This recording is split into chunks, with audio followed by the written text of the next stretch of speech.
అవినీతి ఎమ్మెల్యే రాచమల్లుకు ప్రజాధనాన్ని కాజేయకుండా రోజు గడవదు. 10 ఏళ్లుగా ఎమ్మెల్యేగా చేసిన రాచమల్లు పాలనలో అభివృద్ధి నిల్, అవినీతి ఫుల్. రాచమల్లంత నీచుడు, అవినీతి పరుడు ఇప్పటి వరకు ప్రొద్దుటూరులోనే లేడు. ప్రొద్దుటూరును దోచుకోవడానికి ఈ రాచమల్లుకు సహాయం చేసే ఓ దండుపాలెం బ్యాచ్ కూడా ఉంది. రాచమల్లు బావమర్ది బంగారు రెడ్డి, అతగాడి తమ్ముడు వంశీ, యాకూబ్, అనిల్ బెనర్జీ వీరే రాచమల్లు ముఠ.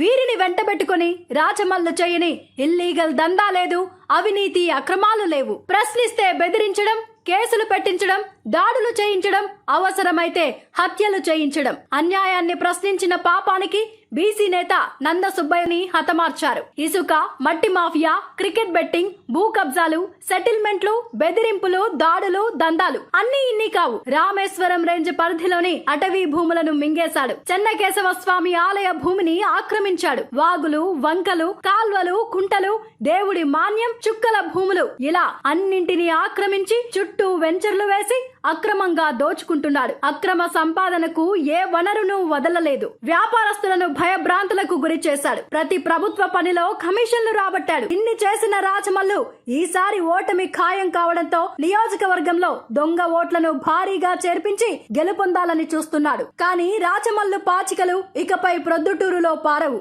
రాచమల్లును చిత్తుగా ఓడించేందుకు ప్రొద్దుటూరు ప్రజలు సిద్ధంగా ఉన్నారు.